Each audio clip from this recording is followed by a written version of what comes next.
You can't expect me to delete my dating apps. I need options, she said while living in my apartment. So I gave her one option: move out. Now she finally knows what it's like to be replaced. Hey viewers, before we move on to the video, please make sure to subscribe to the channel and hit the like button if you want to see more stories like this. Thanks. When Tessa first moved in, it felt like we were taking the next step. Not a huge leap, just something natural. Her lease had ended, her roommate moved out suddenly, and she said she needed a few weeks to figure things out. I told her she could crash at my place until she got back on her feet. That was almost 8 months ago. I didn't mind at first. I liked having her around. I'd come home from work to her music playing, her messy bun, her laugh bouncing around the apartment. She brought life into my place. At least, that's how it felt in the beginning. She was different from me. I'm structured, steady, the kind of guy who sets reminders for everything. Tessa was spontaneous, always chasing something new, new friends, new hobbies, new experiences. I told myself that's what made us work. I grounded her. She pulled me out of my comfort zone. It sounded balanced in theory, but slowly, it started to feel like I was the only one keeping things standing. She didn't contribute to rent, which was fine at first since she was looking for a job. But her job search looked a lot like scrolling on her phone in my hoodie while I cooked. She said she was applying for marketing roles, but every time I asked how it was going, she'd wave her phone and say, "It's all about timing." She always had time for other things, though. Lunches with friends from the gym, late-night drinks with a friend visiting from out of town.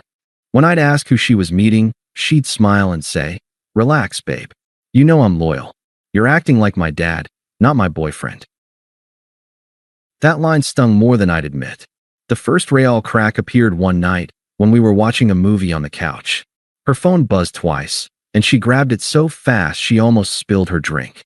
I caught a glimpse of the notification, a dating app icon. I froze for a second, thinking maybe I imagined it. But she noticed my look and laughed. "Oh my God, Ethan," she said, shaking her head. "It's not what you think." "Really?" I asked. "Because it looked exactly like what I think. It's just a stupid app. I don't even use it seriously," she said, grinning like I was being ridiculous. "I like seeing what's out there. It's like window shopping." "While you're living with me?" I asked quietly. She rolled her eyes. "You're reading too much into it. I'm not meeting anyone. It's harmless. You can't expect me to delete everything just because we live together." I didn't know what to say. I wanted to believe her.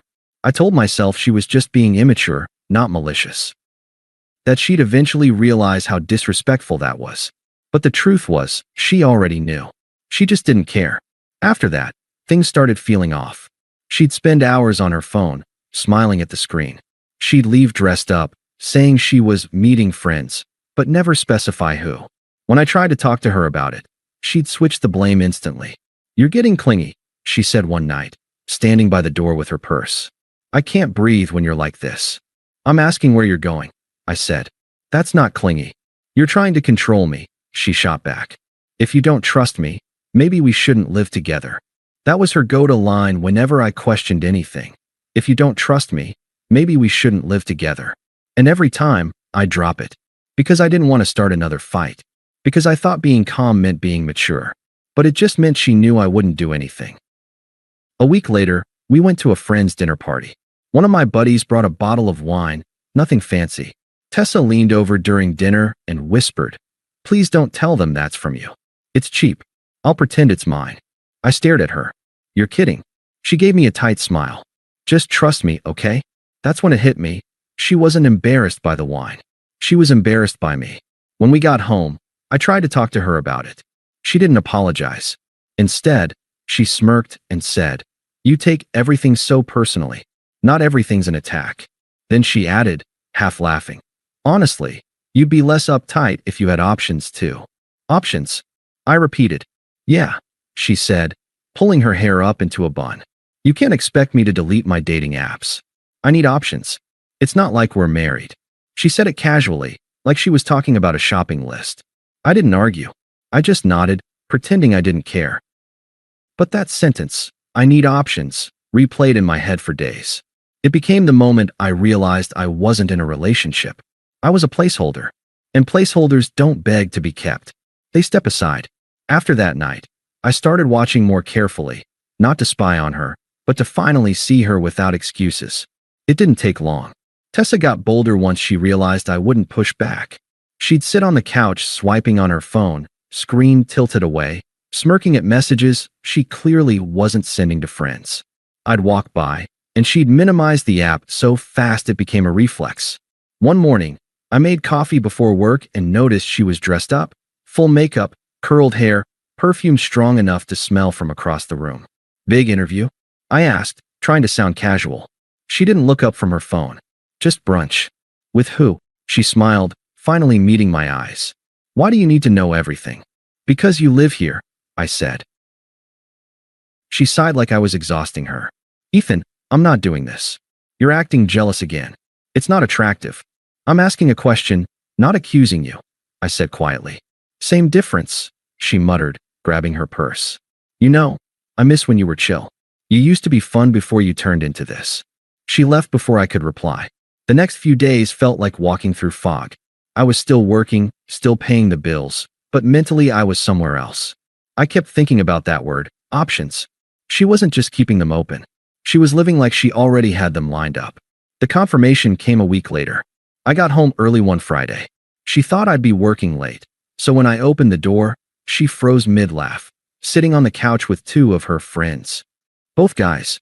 One of them, some tall guy with sleeve tattoos and gym shorts, had his arm draped casually across the back of the couch, just behind her shoulders. She didn't move away.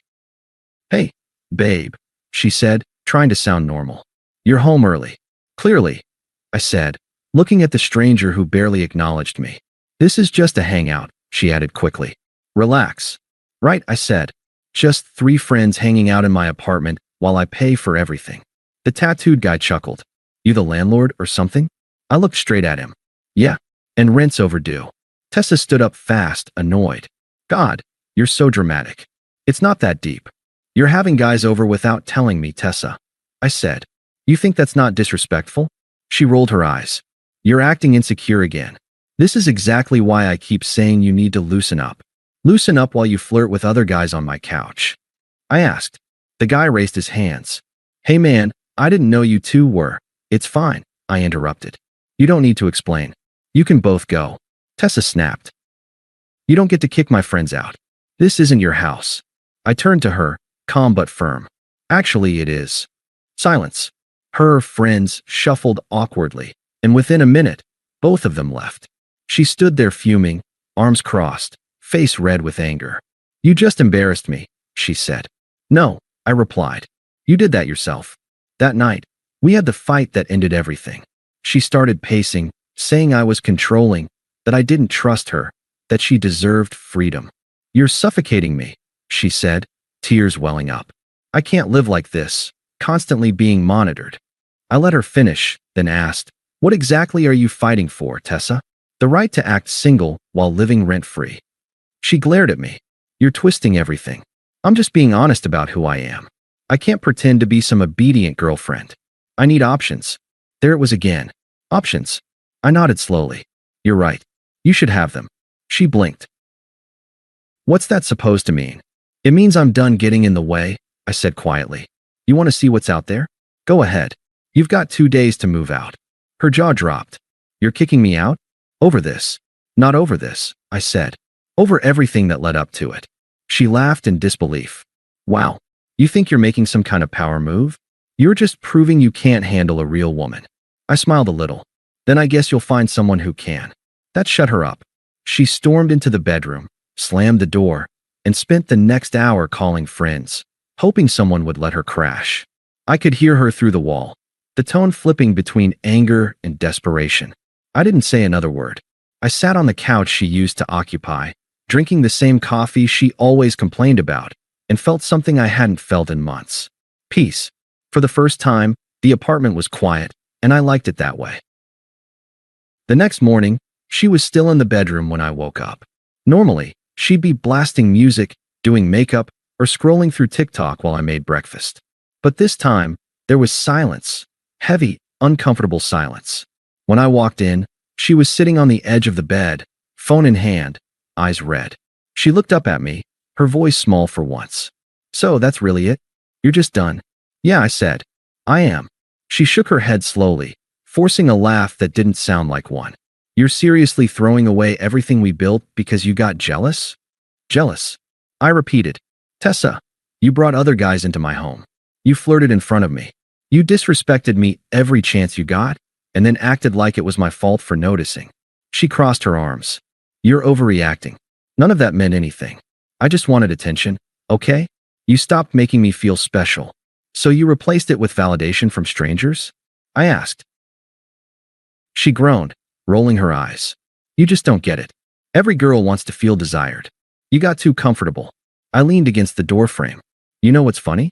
You keep saying I don't make you feel special, but you never once asked what I needed. Not once. Everything's been about you since day one. Her voice cracked. You're being cruel right now. I'm being honest, I said. You wanted freedom, Tessa. I'm giving it to you. She tried a softer approach after that. Her tone changed, the fake confidence melting away. Ethan, wait, she said. Can we just talk about this like adults? You don't have to kick me out. Maybe we just need some space. I stayed quiet, packing my gym bag with a few essentials. I can do better, she continued, stepping closer. I'll stop talking to those guys. I'll delete their numbers. Just don't do this right now, please. I zipped the bag and finally met her eyes. Tessa, I've already made peace with it. You don't need to perform. Her lip trembled. I'm not performing. I'm trying to fix things. No, I said, voice calm but firm. You're trying to avoid the consequences of things you chose to do. She didn't respond right away. She just stood there, looking lost, realizing I wasn't bluffing. Then the anger came back, sharp and defensive. You think you're some perfect guy? She snapped. You're boring, Ethan. You don't take risks. You don't know how to have fun. That's why I had to find excitement elsewhere. You made me do this. I picked up my keys. Then you should thank me for setting you free to go find more excitement. Her jaw dropped. You're really walking out. I nodded. No more fights, no more lectures. You can keep the apartment for the weekend.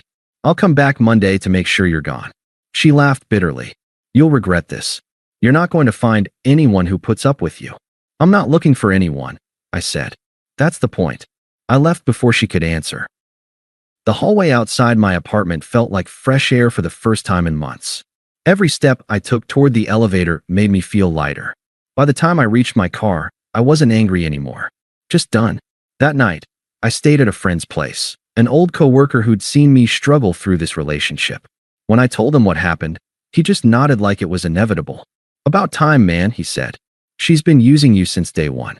I didn't argue, because deep down, I knew he was right. I just didn't want to admit it until I saw it for myself. Over the weekend, she called. 5 times, then 10, then 20. Her first few voicemails were angry, blaming me, accusing me of ruining her life. Then the tone shifted to sad. Apologies, promises, tears. By Sunday night, I stopped listening altogether. When I came back Monday, she was gone. Her closet was empty, a few random things left behind, a hairbrush, an old hoodie, a pair of heels. There was a note on the counter. You didn't have to do this. I hope you're happy alone. I folded it, tossed it in the trash, and started cleaning. It was strange how quiet the place felt without her. No perfume lingering in the air, no music, no constant buzzing from her phone. Just silence. But this time, it wasn't lonely. It was peaceful. And when I finally sat down on that couch, the same one where she flirted with other men, I smiled. She got her freedom. I got my peace. The first week without her was quieter than I expected, but in a good way.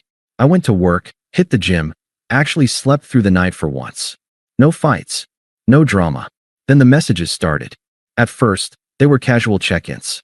Hey, how are you? Just wondering if we can talk. Can I come get the rest of my stuff? I replied only once, Monday after 6. I'll be home. She showed up right on time, wearing one of her apology outfits. Hair done, subtle makeup, just enough perfume to remind me of what used to make me weak. She tried to smile. You look good. So do you? I said flatly, holding the door open. Her eyes flicked around the apartment like she was walking through a museum of her old life. It feels weird being here again. Then don't stay long. That hit her. She swallowed, then sat on the couch, the same one from that night. Ethan, listen, she started softly. I messed up. I got caught up in stupid things that didn't matter. You didn't deserve that. I didn't say anything. I just let her talk. I thought I wanted freedom, but really, I just didn't appreciate what I had. She continued, voice trembling. I thought those guys liked me. But the second they realized I didn't have my own place or money, they disappeared. I raised an eyebrow. Even your options realized what you were. She winced. You don't have to say it like that. I'm just being honest, like you always said you wanted. She bit her lip. I know I can't undo what I did, but maybe we can start over? I've been thinking about us a lot. I leaned back against the counter. Tessa, you didn't think about us when it mattered. You thought about what you could get away with. Her voice cracked. I was stupid, okay? But you loved me once. Doesn't that mean anything? It did, I said. But love dies when respect does. You killed both. She looked like she might cry, but instead she stood up, suddenly angry again. So that's it. You're just cold now? You don't even care? I shrugged. I cared when it could have made a difference. She stared at me for a long moment, then whispered, You'll regret this. I doubt it, I said and opened the door. She left without another word. For a while, she kept testing the boundary. Little texts, random calls, usually after midnight. I miss you. Can we talk? Please answer. Then, one day, a mutual friend texted me. Bro, you won't believe this. Tessa tried talking to her ex again. I laughed. Which one? The one before you. The guy she used to call toxic. Apparently, she had messaged him on Instagram. Tried to rekindle something. Told him she was single and working on herself. He replied once, something short like, hope you're good, and then blocked her. A week later, she posted one of those long, vague captions on social media. Some people never appreciate your heart until it's too late. Healing and focusing on me. The comments were brutal. Half her friends didn't even bother defending her anymore. People knew what she did. Word gets around fast when you make drama your brand. She texted me again that night. I just wish we could go back to how things were. I didn't respond. The next weekend, I ran into her by accident, grocery store parking lot. She looked different. No makeup, messy bun, hoodie that clearly wasn't hers. She froze when she saw me. Hey, how have you been? She asked, forcing a smile. Good. You. She hesitated. Trying to be. Things have been rough. I nodded. Yeah, I figured. Her voice dropped to a whisper. I lost a lot when I lost you. I almost felt bad. Almost. But then I remembered every time she rolled her eyes. Every time she called me insecure. Every time she laughed when I tried to set a boundary. So instead of comforting her, I just said, we both gained something too. She frowned. What's that supposed to mean? I got my peace, I said. And you got your freedom. For a second, she didn't say anything. Then she looked away, blinking fast. Guess I didn't handle freedom very well. Most people don't, I said, walking past her. She turned, desperate now. Ethan, please, can we just talk for 5 minutes? I'm not trying to get back together. I need closure. I looked at her one last time. You already got it. You just didn't like the ending. And with that, I walked away. That was the last time I saw her. A few weeks later, someone sent me a screenshot of her new account. Private, new handle, new bio. The old one was gone. No more selfies. No more queen energy. Just silence. And honestly, that's when I knew she finally learned the lesson I couldn't teach her. You can play with people's hearts all you want, until everyone finally stops playing back. It's been about 8 months since that parking lot moment, the last time I saw Tessa in person. It's strange how someone can once dominate your entire mind, and then slowly fade into a background noise you don't even notice anymore. That's what happened with her. The texts stopped, the calls stopped, and honestly, I forgot to even check if she'd try again. I moved to a new apartment across town. Nothing fancy, but quiet, clean, and mine. My mornings are peaceful now. I make coffee, read, hit the gym before work. The version of me that existed back then feels like another person entirely. People ask sometimes if I'd ever take her back. I always laugh a little, because it's such a pointless question. You can't take back something that already proved it wasn't yours. About 2 months ago, a mutual friend, Rachel, invited me to a small housewarming party. I almost didn't go. I wasn't in the mood for small talk. But she mentioned a few old friends would be there, so I figured why not. When I got there, I saw her almost immediately. Tessa. She was standing near the kitchen, pretending to laugh at something, clutching a half-empty glass like it was an anchor. Her hair was shorter, and she'd lost that shiny confidence she used to weaponize. She looked like someone who hadn't slept well in weeks. Our eyes met for half a second before she quickly looked away. I just smiled politely and went to greet the others. Halfway through the night, Rachel whispered, "She didn't know you'd be here. She looked like she saw a ghost when you walked in." I laughed softly. Then I guess the ghost finally found peace. Later, as I was getting ready to leave, Tessa approached me. She waited until I was putting my coat on. "Ethan," she said, voice quiet. "Can we talk for a second?" I paused, looked around. Everyone else was laughing in the living room. "Sure. What's up?" She shifted nervously. I wanted to say I'm sorry. For everything. I was selfish, and I treated you horribly. I didn't realize what I had until it was gone." Her tone was flat, not fake, but hollow, like she'd practiced this in the mirror too many times. I nodded. "I appreciate you saying that." She bit her lip. "I really mean it. You were the only person who actually cared about me. Everyone else just wanted something." I stayed quiet, letting her keep talking. "I thought I'd be happier," she continued. "But every guy after you just made me feel smaller. I pushed away the one person who actually made me feel safe." I looked her dead in the eye. "You didn't push me away, Tessa. You threw me out.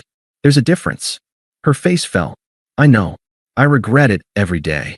"You should," I said simply. That made her blink. She probably expected me to say something comforting, something soft.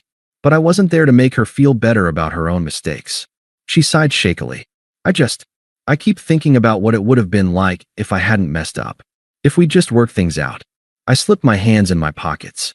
"We did work things out, just not the way you wanted. I learned who I am without you. And that's the version that's actually happy." She swallowed hard. "So, there's really nothing left to say, huh?" "There's nothing left to fix," I corrected. "Some things are just done."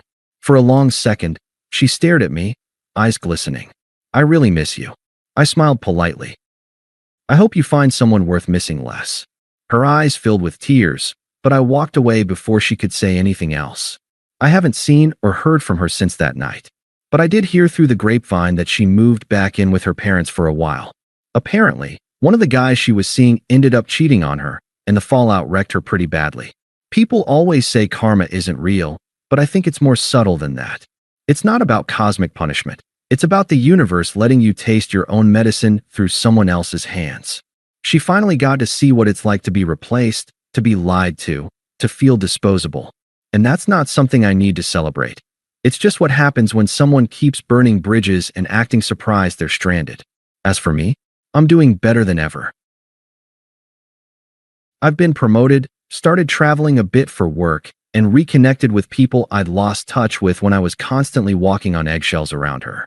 There's someone new in my life. Nothing serious yet, but it feels healthy. No games, no power struggles, no guilt trips disguised as honesty. Just peace.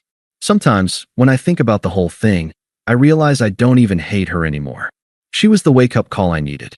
She taught me that love without respect is just self-destruction dressed up as devotion. And when I finally stopped trying to fix her chaos, my life stopped being chaotic. So no, I don't want her back. I don't miss her voice. I don't wonder how she's doing. She became a lesson, and lessons don't belong in your future. They belong in your past, where they did their job and stayed there. And that's exactly where Tessa is now. Thanks for watching. Make sure to subscribe to the channel and hit the like button. What do you think about this story? Share it in the comments.